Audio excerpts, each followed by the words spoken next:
paramilitare kanë komandë të veçantë dhe secila është e varur nga komanda e saj lokale, pra nuk ka lidhje me komandën qendrore, pra i përket dhe i është besnik e komandës lokale.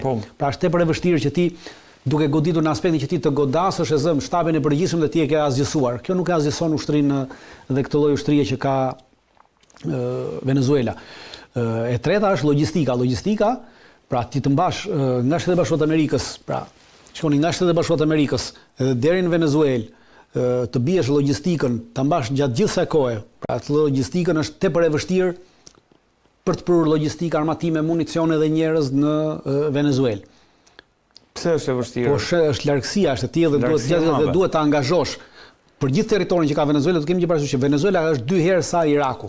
Pra është 2 herë madhësia e territorit të Irakut. Dhe për të mbajtur këtë logjistikë, i duhet të angazhojë edhe një ushtri të taq sa ka tash për të mbajtur logjistikën, që nuk ka kapacitete të tilla logjistike për të përballuar një luftë me qëllim pushtimi të Venezuelës. Pra është e pamundur nga ana logjistike. Dhe e pesta është defragmentizimi politik i Venezuelës. Venezuela është një shtet federativ, pra nuk është një shtet është një shtet unitar, por është federativ, nuk është unitar, është i bazuar në federata, në shtete të vogla brenda Venezuelës, secila ka kontrollin e saj politik dhe mbikëqyrjen e saj politike dhe në rast të një sulmi të jashtëm, Venezuela defragmentizohet, pra bën një fragmentizim totalisht si shtet, dhe ty të krijojnë shtete të cilat ti nuk mund të hysh, nuk mund të kontrollosh, nuk mund të marrësh, pra mbetet e pamundur pushtimi i Venezuelës. Dhe ka edhe një problem tjetër, në momentin që gjithë kjo po bëhet për të marrë rezervat e naftës, të gazit, të zinkut, të arit, të cilat janë rezervat më të mëdha të botës, ndodhen në Venezuelë. Këto platforma në cilat nxirret ari, nxirret nafta, nxirret gazi, atëherë këto platforma do të shndërrohen në platforma të luftës, pra nuk mund ti menaxhosh dhe ti kontrollosh ato, pasi ato do të jenë objekt i sulmeve guerrille, objekt i sulmeve të sabotazhit. Dhe është e pamundur që ti shfrytëzosh këto, por kjo është e para. Dhe në rast se themi atëherë për sa po e sulmon, atëherë po e sulmon në mënyrë që të bllokojë marrëdhënien ekonomike të Venezuelës me Kinën dhe me Rusinë. Venezuela ka një marrëdhënie shumë të ngushtë me Rusinë, nga ana ushtarake, për arsye se gjithë armatimi dhe municioni që ka Venezuela i përket është rus. Dhe edhe mbrojtja kundërorë, mbrojtja ajrore, ajo dentare janë të gjitha janë. Jo, ka vetëm S-300 ajo S-400. Ka mbrojtja kundërorë është ndarë në 3 shtresa, po ta them pak më vonë. Dhe në rast se ti e bllokon, pra i bllokon marrëdhëniet që ka, marrëdhëniet ekonomike me Kinën dhe me Rusinë, kryesisht me Kinën është problemi. Për arsye se Kina merr naftën dhe gazin e merr nga Venezuela dhe ti e bllokon këtë. E dyta, në rast se mbani më në marrjen e pushtetit nga Trumpi. Ky është kanali Panamas. Po. Dhe ajo çfarë Marco Rubio kërkoi që në fillim të Trumpi kërkoi që Panamaja të dali nga rruga e Mëndafshit. Pasi Panamaja dhe Venezuela janë pjesë e rrugës së Mëndafshit të Kinës. Dhe nëpërmjet Panamas dhe Venezuelës, Kina kontrollon gjithë Amerikën Latine me prodhime të sajat, cila e ka mbytur komplet Amerikën Latine. Dhe në rast se e nxjerr Venezuelën nga kjo, Panama e ka shumë herë më kollaj sepse shkonisht bën shumë vogël, por baza është Venezuela.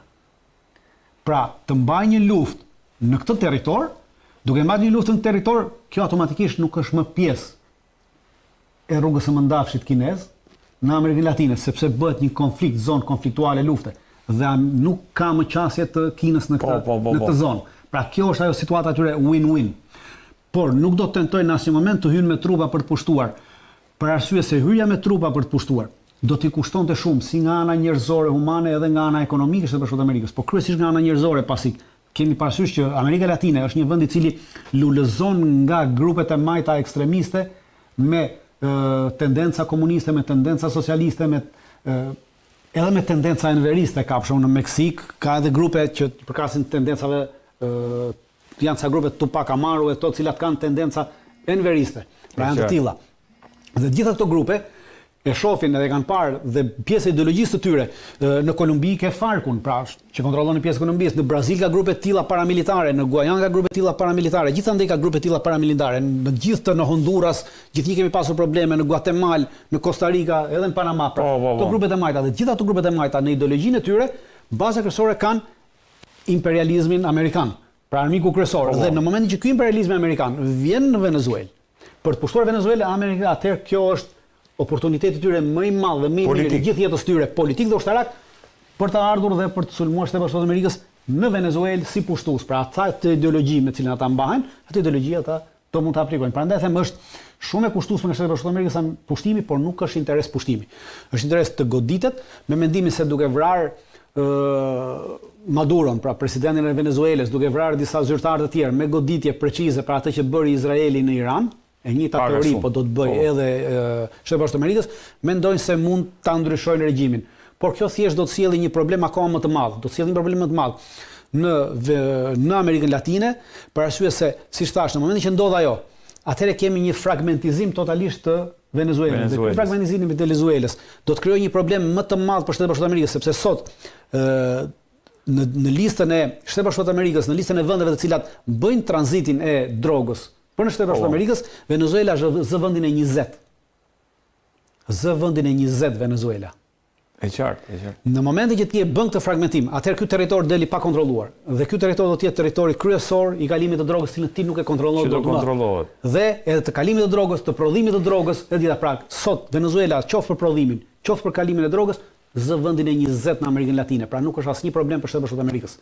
Po goditit aty kanë qenë dritan. Po të shohë se kjo është hartë e goditjeve të Këto janë goditjet që kanë qenë, këto nuk janë anije, këto janë varka, goditjet janë të jashtëligjshme, janë vrasje të pajustifikuara, për arsye se nuk mundet asnjë president, asnjë kush të japë një urdhër për të vrarë dikë, janë vendime gjykate, pa vendime gjykate nuk mund vrash askënd. Se ti mendon se ai ka atë, unë mendoj se ka këtë. Pra vrasjet janë legjitime, është vepër penale ndërkombëtare kjo që ka bërë Trumpi dhe Shtetet Bashkuara të Amerikës. Por këtë po e bëjmë për të justifikuar këtë ndërhyrje, pra se Venezuela po prodhon drogë. Atëre, droga nuk vjen nga Venezuela. Edhe në rast se do dilte kjo droga, ato barka që ka goditur nuk kanë kapacitetin motorik të shkojnë nga Venezuela në Shtetet Bashkuara të Amerikës. Është jashtë çdo lloj kapaciteti dhe koncepti. Mund teknik për të ndodhur ajo. Por kjo është arsyeja për të justifikuar këtë ndërhyrje ushtarake. Pra droga është arsyeja për të justifikuar ndërhyrjen ushtarake, pavarësisht se kjo s'është fare. Ndërhyrja ushtarake bëhet për të bllokuar Kinën, po thua. Për të bllokuar Kinën, e njëjta gjë siç u bëm në Irak. Në Irak shpikën armët e shkatrimit mas, cilat nuk ekzistonin dhe ata e dinin që nuk ekzistonin dhe bën ndërhyrjen. Pra e njëjta gjë po ndodh edhe këtu. Thjesht është për të bllokuar Kinën. Dhe edhe Rusinë, sepse Venezuela është i vetmi vend i Amerikës Latine i cili e përjashton Kubën, i cili ka lidhje shumë të ngushta me Rusinë. Dhe aktualisht mbrojtja kundërajrore e Venezuelës është në e kanë konsideruar në 3 shtresa. E para ka të bëjë me sistemet S-300. Po. E dyta ka të bëjë me sistemet buk. Pra sistemi buk S-300 është sistemi pa lëvizshëm. Është sistem fiks, pra e vendos diku dhe nuk e lëviz dot. Kurse buku është sistem i vogël dhe është sistem i lëvizshëm. Pra të lëshon 2 raketa këtu, ikën lëviz të shkon më poshtë, pra ti nuk e është i lëvizshëm. Është i lëvizshëm dhe me raketat Igla. Raketat Igla janë deri në 6 kilometra, raketa Krau kundërajrore. Pra dhe Venezuela ka sasinë më të madhe të tyre raketave në gjithë Amerikën Latine 5000 cop. Të ditura 5000 cop, po mund të ketë edhe më shumë. Venezuela. Po. Më shumë se të gjithë në Amerikën Jugore. Në Amerikën Latine, në Amerikën Jugore. Pastaj ka avion Su-30. Avionët Su-30 janë të pajisur me një raketë KH-31. Ka Venezuela avion Su-30? Su-30, modern. I ka marrë nga Rusia. Dhe këta avion kanë edhe raketën KH-31. Raketa KH-131 është raketa Kinjal, pra 31 është raketë që përdoret tani në Ukrainë. Po kjo që kanë Venezuela është raketë që përdoret kundër anijeve. Pra është raketë speciale kundër anijeve me distancë 300 km. Po Su-30 Kinjal janë me distancë 300 km, plus ka disa raketa të tjera kundër anijeve që janë prodhim iranian, që i ka marrë nga Irani.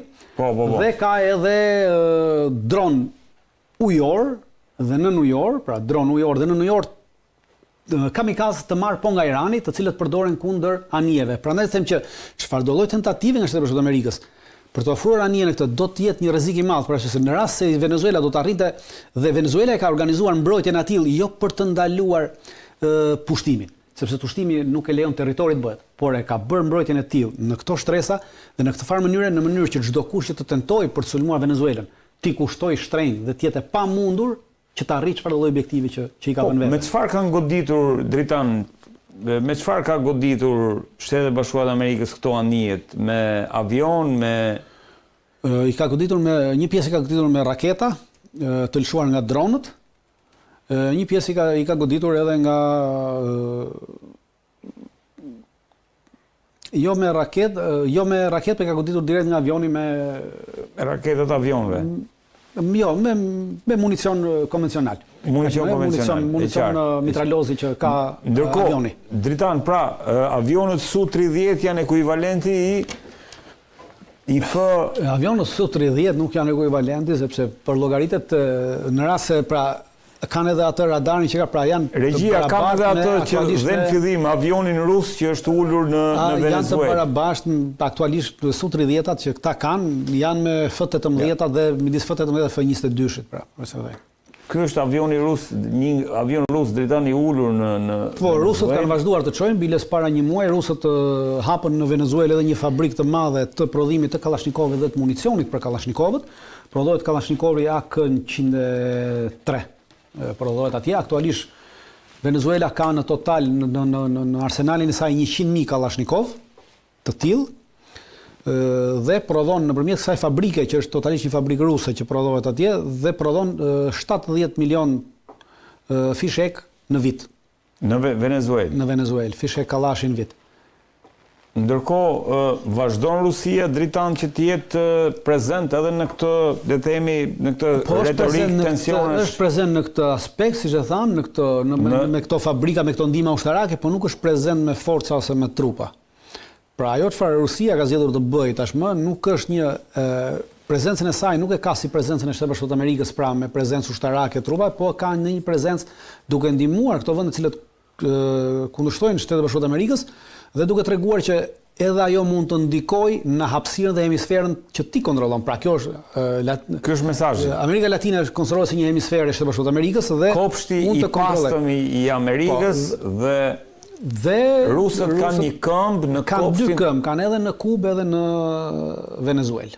Edhe në Kubë edhe në Venezuelë janë rusët. Çka është zhvillim shumë i rëndësishëm sepse rrallë herë rusët përveç atij momentit me krizës raketave që është diskutuar, çka e bën Rusinë edhe Kinën të jenë shumë afër për herë të parë, shumë afër Shteteve të Bashkuara të Amerikës, sepse siç dihet sipas doktrinës Monroe nuk janë lejuar kurrë shtetet e tjera të kenë influencë qoftë politike, qoftë ushtarake në vendet. Çështja e Kubës është pak çështje më neve kemi parë dhe kemi lexuar dhe na është dhënë vetëm ajo e cila çështja e Kubës ka filluar me çështjen e zgjerimit të NATO-s, atëherë në fillimet e saj në 50 ca kur pasi u fut Turqia në NATO, Shtetet Bashkuara të Amerikës vendosën disa raketa në Turqi, pra raketa balistike. Dhe me vendosjen atyre raketave balistike në Turqi, automatikisht rusët vendosën raketat e tyre në Kubë. Pra ishte përgjigje e veprimtarisë. Bashkimit Sovjetik në ato. Bashkimi Sovjetik vendosën raketat në Kubë dhe për këtë lindi edhe kriza e raketave dhe u bë marrëveshja në atë kohë ndërmjet presidentit Kennedy, ka qenë në atë kohë në Shtetet Bashkuara të Amerikës, dhe Nikita Khrushchevit që të dyja palët do të rrisin dhe të dyja palët të roqin raketat. Amerikanët roqin raketat nga Turqia, kurse rusët, pra sovjetikët roqin raketat nga Kuba. Dhe kjo ishte a mund të kthehet Venezuela Dritan në një Ukrainë për Shtetet Bashkuara të Amerikës? Jo, nuk do të kthehet në një Ukrainë për Shtetet Bashkuara të Amerikës, si Shtetet Bashkuara të Amerikës dhe nuk kanë asnjë plan për ta pushtuar Venezuelën, sepse në rast se do ta kishin një tillë atje do të kthehej si Vietnami, pra i llogaritni Vietnamin edhe shumëzojnë për 10, pasi kushtet në Venezuelë janë njësoj si Vietnami, pra kemi një xhungël, një vend i ndërtuar, një vend malor me xhungël. Pra është e pamundur që ti ta kontrollosh. Për këtë arsye, duke qenë se amerikanët kanë eksperiencë më parë me në të tilla vende, unë nuk besoj që amerikanët do të hyjnë kësaj çmendurie, pra nuk do ta marrin detin këmbë, se është e pamundur të marrin. Pra nuk mund të kthehet në asnjë mënyrë.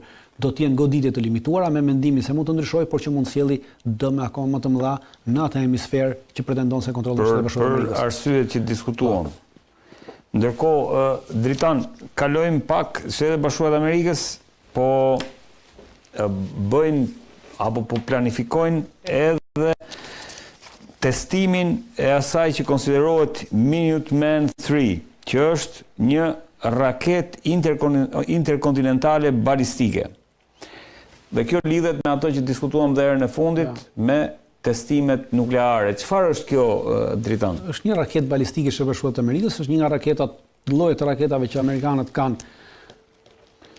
për të bërë goditje bërthamore, pra koka e saj mund të vendoset, mund të bëhet koka e saj mund të mbushet me kokë, mund të vendoset kokë me mbushje bërthamore, por mund të vendoset edhe kokë me mbushje konvencionale.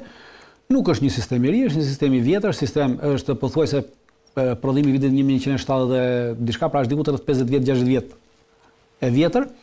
Dhe këto testime bëhen çdo vit, pra nuk është që po bëhet sot me urdhër të Trumpit, prandaj e theksoj dhe ritheksoj që Trumpi shfrytëzon të gjitha këto lëvizje ushtarake, të cilat i janë plan program i forcave të armatosura të Shtetet Bashkuara të Amerikës, dhe i thoi bën deklarata sikur ato po bëhen me urdhër të Trumpit. Nuk është e vërtet. Pra çdo vit Shtetet Bashkuara të Amerikës bëjnë testimin e këtyre sistemeve, edhe vjet ka pasur një testim të tillë, lëshimin e një rakete, par vjet ka pasur lëshimin e 2 raketave të tilla, bile si vjet. Tashmë ky programimi për lëshimin e kësaj rakete është parashikuar natën e të mërkurës duke u gdhir ditë e njëjtë. Po, janë edhe datën, në fakt po. Dritan, e kemi këtë vendim, le të themi pavarësisht se ti thua kjo bëhet çdo vit, po këtë vendim me njëherë pas ekspozimit të 2 raketave ruse, Burevestnik dhe Poseidon, dhe dronit në New York Poseidon. Do doja dija çfarë është kjo raket dhe si, domethënë, mund të krahasohet me raketat e prezantuara ruse deri tani, duke filluar me Oreshnik apo Kinjal apo është një raketë balistike. Nuk ka të bëjë me Burevestnik. Burevestnik nuk është raketë balistike, po është raketë kruz. Raketat balistike janë ato raketa të cilat lëshohen në mënyrë vertikale, dalin nga atmosfera dhe rihyjnë në atmosferë. Pra kjo Minuteman është nga raketat hipersonike apo jo? Nuk është hipersonizmi dhe sonizmi ka të bëjë me çështjen e shpejtësisë. Kjo nuk është hipersonike. Është raketë. E dija që është raketë sonike, jo, hipersonike ka të bëjë me të gjitha raketat ndahen, pra subsonike, sonike dhe hipersonike. Subsonike janë ato të cilat janë nën shpejtësinë e zërit, të cilat ecin me shpejtësi deri 800 deri 1200 km/h. Raketat sonike pra janë ato që ecin me shpejtësinë e zërit. Sonike, Insuono. Dhe raketat supersonike janë ato që ecin me shpejtësinë e zërit me 3 Mach, pra do me thënë 3 herë shpejtësinë e zërit deri në 4000 deri në 5000 km/h, kurse të gjitha raketat që e kalojnë 5000 km/h, që ecin 5 herë mbi shpejtësinë e zërit, quhen raketa hipersonike. Pra në këtë aspekt ndahen. SBA ka hipersonike? Jo, asnjë vend tjetër nuk ka hipersonike përveç rusëve, kinezëve dhe iranianëve. Po, normalisht duhet të jetë teknologji. Rusët kanë qenë të parët që e kanë shpjeguar dhe besoj që është teknologji e ndarë, pra rusët ju kanë dhënë midis kinezëve dhe po këtyre. Ndërkohë kjo është raketë balistike interkontinentale, çfarë do thotë? Pra që mund të fluturojë nga një kontinent në një kontinent tjetër. Pra distanca e saj është shumë e madhe dhe siç thash, del jashtë atmosferës me lëshimi i saj është shpejtësi vertikal, është lëshim vertikal dhe del jashtë atmosferës, kurse raketat kruz, që është Burevestnik, nuk ka, raketat kruz nuk kanë lëshim vertikal, por kanë lëshim deri në 60 gradë dhe mbeten brenda atmosferës së tokës. Siç ishte, Burevestnik që folëm herën e fundit. Oreshnik është një raketë ndërkontinentale e ndërmjetme e mesme, pra raketë balistike e ndërmjetme e mesme. Quhet raketë balistike e ndërmjetme Oreshniku, për arsye se edhe ajo ka lëshim vertikal, del nga hapësira, por distanca e saj është 5000 km. Kurse ndërkontinentalet, pra distancën e kanë mbi 12 km. Shkon nga kontinenti në kontinent. Minuteman që do të Minuteman 3. Po kjo i përket kësaj është ndërkontinentale dhe mund të fluturojë nga Shtetet Bashkuara të Amerikës në Kinë, pra mund të kalojë kontinentin evropian dhe shkojë në kontinentin aziatik, në cepin tjetër kontinentit aziatik. Ka sistem kundra ajror, fjala vjen për tu mbrojtur nga kjo raketë Dritan? Vetëm 2 vendet botë, pra 3 vendet botës kanë sistem të mbrojtjes kundra ajrore balistike. Kanë Shtetet Bashkuara të Amerikës, Rusia dhe Kina. Vetëm këto kanë sistem të mbrojtjes kundra ajrore balistike. Kurse vendet e tjera të botës nuk kanë sistem kundra ajror të mbrojtjes balistike. Pra për mbrojtje për raketa balistike. Sepse është një sistem komplet në vete, kërkon raketa në vete, komandat ndryshme sistem tjetër. Kurse për të gjitha llojet e tjera të raketave kanë sisteme në varësi të vendit se sa e ka zhvilluar. Për shembull, sistem dhe hyn te sistema, pjesa tjetër hyn te sistemet e mbrojtjes kundërajrore. Kjo raketë Minutemen nuk ka asnjë gjë të përbashkët përveç qeniet balistike, pra me raketa tjera balistike ruse, nuk ka asgjë të përbashkët me raketat që u përmendën me bure Vesniku, për arsye se bure Vesnik është një raketë cruise, si thash, pra nuk është balistike, është subsonike, cruzi, pra cruzi e ka shpejtësinë. Kjo raketa bure Vesnik është raketë subsonike, domethënë është fluturon midis 800 dhe 1200 km, kaq që ka shpejtësinë. Nuk është për te shpejtësisë zërit. Jo, nuk është për te shpejtësisë zërit, por avantazhi i saj është që e para ka funksionon me energji bërthamore, do me thënë kjo mund të rrinë në ajër pafundësisht, kurse raketa Minuteman nuk funksionon me energji bërthamore, funksionon me karburant të lëngshëm. Me karburant raketash, që prodhohet karburant i veçantë dhe është karburant i lëngshëm. E dyta, kjo bure Vesnik ka një gjë që duke qenë se fluturon, pra ndryshon trajektoren gjatë gjithë kohës. Si Tomahawku. Ndryshon trajektoren, edhe më shumë se Tomahawku, ndryshon trajektoren, ka një fluturim si punë e mizës. Dhe është e pamundur që i shmanget radarëve dhe zonave që kontrolluar me radar. Dhe është e pamundur që të kapet nga radarët për këtë arsye. Si punë e mizës po thua që nuk. Po, sepse miza nuk ka një fluturim, një trajektore lineare. Miza, e keni parë, miza fluturon kështu dhe mizën nuk e vret dot deri në momentin që ndal. Po, e vërtet është. Kurse myshkonjën e vret, sepse myshkonja ka një fluturim trajektore lineare, pra çohet dhe fluturon dhe myshkonjën e vret në ajër, po mizën nuk e vret në ajër. Mund të thotë dikush që un kam vrarë mizë. Një shans ka qelluar që ke vrarë një mizë. Po që është e pamundur se s'ka trajektore. S'ka trajektore lineare. Ekuivalenti rusi i raketave balistike interkontinentale dritan. Raketat balistike interkontinentale që kanë rusë është kjo Minuteman, pra raketat balistike interkontinentale është e njëjta me këtë. Edhe Rusia ka... Edhe Rusia ka të njëjtat raketa balistike interkontinentale. Kjo futet tani ke testimet bërthamore me që folëm herën e fundit? Kjo futet te testimet e sistemeve bërthamore, po jo te testimet bërthamore. Testim bërthamor është kur ti teston kokën dhe bën një shpërthim bërthamor. Ne nuk kemi në këtë rast shpërthim. Pra, që thotë Trumpi, ato ne nuk kemi një shpërthim bërthamor, në këtë moment kemi testimin e sistemeve. Ajo që Trumpi ka thënë tekstualisht, pra të testojnë sistemet. Pra, verbalisht ajo është çfarë ai ka thënë, ajo po bëhet, testimi i sistemeve. Edhe rusët këtë kanë bërë, kanë testuar sisteme. Raketa është sistem. Çdo lloj rakete është sistem. Pastaj kokën e raketës ti e vendos si të duash. Mund të mbaj mbushje bërthamore. Mbushje bërthamore kanë edhe mortajat. Pra, Shtetet Bashkuara të Amerikës dhe Kina dhe Rusia kanë prodhuar edhe mortaja me mbushje bërthamore. Pra, një mortaje i vendosin mbushje bërthamore. Mortaje 120, mortaje 160, i vendosin një kokë të vogël me mbushje bërthamore dhe quhen mbushje bërthamore taktike. Dhe e hedhin. Donde ajo shkon 15 km, 20 km. Pra, edhe mortajeve ju kanë vendosur. Por mortaja është sistem.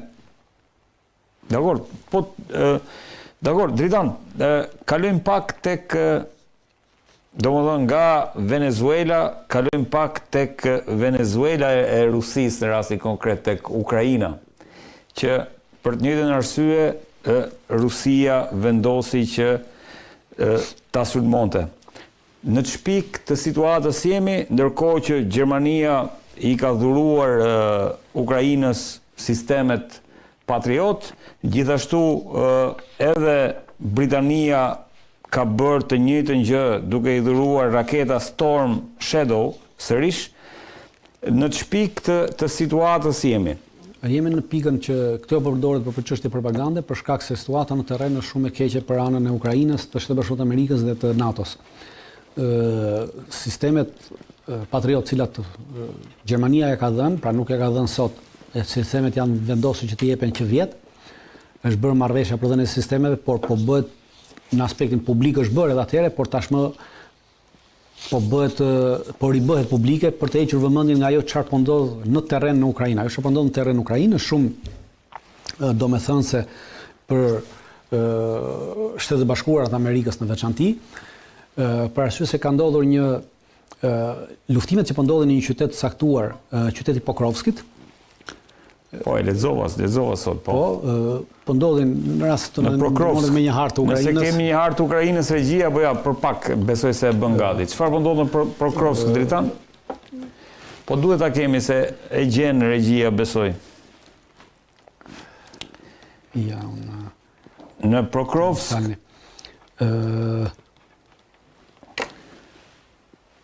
Sa ju çova një hartë. Po, ja regjia se po ta nis një hartë të asaj që po diskutojmë. Në Pokrovsk është një nga zonat në Pokrovsk është një nga qytetet më të fortifikuara të Ukrainës, është qyteti i parafundit i fortifikuar që ndodhet në këtë territor të Ukrainës. Pas këtij qyteti është edhe një qytet tjetër i fortifikuar dhe pas atij nuk ka më qyteza të fortifikuara dhe zona të fortifikuara. Pra pas asaj nuk ka më çfarë ndalë. Prandaj se e shoh domethënë madhe aktualisht rusët kanë arritur ta rrethojnë qytetin e Pokrovskit. Pokrovski bie që të jetë si qendër regjia Ioannisa atë po gjithsesi. Kryesore dhe Pokrovski është rrethuar nga rusët, aktualisht ndodhet në rrethim. Ka mbetur është ajo që konsiderohet kështjella. Jo, është ajo që konsiderohet në këtë rreth rrethimi, kemi atë që në terminologjinë ushtarake quhet thes operativ. Pra kur kemi një thes operativ, kemi mbledhjen tamam një thes dhe ti e vën dhe deri të mbyllësh grykën e thesit. Tashmë kjo gryka e thesit ka mbetur diku rreth 2 kilometër distancë nga mbyllja, pra bëhet kështu si pinceta edhe këto pincetat, largësia nga pincetat e pinceta është diku rreth 2 kilometra, ka qenë para 4 ditësh, por që vazhdon të ndryshojë sepse harta është e para 4 ditëve. Ajo harta në rast se do ta ndihmojë regjia dhe problemi më i madh i kësaj është se thash që pse duhet të lëshohet të flitet sot për raketat Storm Shadow, të cilat nuk kanë asnjë lloj vlere dhe nuk kanë pasur, janë përdorur edhe më përpara dhe nuk është bërë, po flitet sot për Storm Shadow dhe për këto patriotet, për arsye se ka pasur në Ukrainë një tentativë nga CIA dhe Shërbimi sekret Ukrainës me forca speciale të Shërbimit sekret Ukrainës para 2 ditësh, besoj do e keni lexuar, një tentativë për të hyrë në qytetin e Pokrovskit, të bërë nga këto forca speciale të Shërbimit sekret të Ukrainës. Ja, kjo është drejt. Pra kjo është qyteti i Pokrovskit, pasi shihni komplet kjo zona këtu dhe në këtë zonë këtu ndodhen 9000 forca ushtarake ukrainase, të zëna këtu në këtë territor. Dhe vetëm mundësi është dalja këtu. Kjo është hartë para 4 ditëve. Nuk është më ky 2 kilometrash. Ka vajtur diku të sot që flasim, ka vajtur diku të rreth 1.2 kilometra hapësira. Dhe në këtë hapësirë është e gjitha një hapësirë e cila është nën kontrollin e forcave ruse, pra të zjarrit të forcave ruse dhe çdo lloj tentative për të dalë nga kjo. Ky është thesi, ëh? Po ky është thesi operativ. Ky është thesi, ky quhet thes operativ se ja ku po mbyllet gryka. E këtij thesi. Këto me kaf janë forcat ruse, komplet jashtë territorin nën kontrollin e Rusisë, totalisht. Dhe në rast se një skuadër prej 12 vetash, 11 vetash do të tentonte të dilte në këtë territor, vetëm 2 do mund dilnin gjallë nga ky territor. Pjesa tjetër do të vdisnin për shkak të zjarrit që rusët po përdorin në këtë. Dhe çfarë bën në afërsitë të territorit, pra këtu është bërë tentativa para 3 ditësh nga forcat speciale të Shërbimit sekret të Ukrainës, të cilët kanë sjellë diku rreth 38 forca speciale me 3 helikopter AH-60, të dhuruar nga amerikanët. Gjithë operacioni ka zgjatur 3 minuta për zbarkimin e këtyre forcave, gjë që tregon që ukrainësit edhe pas këtyre 3 viteve nuk kanë pilot që të përdorin në këtë kapacitet me këta lloj helikopterash, kështu që kanë qenë pilot të ardhur nga jashtë, pra pilot kryesisht amerikan që përdoren nga CIA. CIA ka një sektor të veçantë të luftërave të atyre që quhet luftrave të fsheta dhe në territorin në cilin ndodhen kanë qenë këtu diku të rreth 6 deri 8 zyrtar të CIA-s, pra oficer të CIA-s, dhe ka edhe oficer anglez në këtë territor, brenda këtij territori i thesit operativ. Dje rusët kanë arritur të zënë robër 2 nga oficerët e CIA-s, një me gradën major, një me gradën kapiten. 3 të tjerë kanë mbetur të vdekur gjatë këtij territori. Dhe pjesa tjetër e këtyre oficerëve janë të shpërndarë në këtë territor dhe tashmë rusët kanë ofruar një kohë për dorëzim. Ajo kohë është kundërshtuar nga autoritetet ukrainase, të cilat po tentojnë me gjitha mënyrat për të çarë rrethimin në mënyrë që të nxjerrin ta oficerët dhe gjithë tentimi dështoi dhe në momentin që teshtoi të tentimi. Pra tentimi është bërë pardje dhe pardje u bë publike që Anglia po jep raketa Storm Shadow, të cilat nuk kanë asnjë vlerë dhe gjithkush merret me Storm Shadow po morsumar me atë çfarë po ndodh në realitet terren. Dhe siç ashtu janë 9000 forca që ndodhen në rrethim. Pra këto forca ose do dorëzohen ose do vriten gjitha. Është gati një brigadë, është gati një divizion. Si funksionon thesi operativ dhe si koncept? Është koncept ushtarak? Është koncept ushtarak, është terminologji ushtarake, pra ti e rrethon një territor komplet, e fut në rrethim të territorit dhe fillon e ngushton deri aty ku është dalja e këtij territori. Pra ky mbet ngushtimi dhe ky thes vjen duke u mbyllur. Pra gjitha kjo është një thes dhe ti pastaj kur e mbyll është si puna e atij dacit që e fut në thes dhe pasi e fut në thes dacin e rref si të duash. Dhe nuk ka dalje, pra 9000 forca të cilat ndodhen në këtë territorin. 9000 forca ukrainase. 9000 forca ukrainase ose do të dorëzohen ose do të vriten. Pra ky është problemi, për arsye se Shtabi i përgjithshëm i ushtrisë ukrainase dhe presidenti, i cili është komandanti i përgjithshëm i forcave NATO-se, nuk kanë dhënë urdhër deri më sot që forcat të dorëzohen. Pra ata po përdorin 9000 forca ukrainase, po lyen duart me gjakun e 9000 forcave ukrainase për treguar që neve luftojmë heroikisht. Ne kemi parë që Ukraina lufton heroikisht, ka 3 vjet e gjysmë që lufton. Por ama një udhëheqës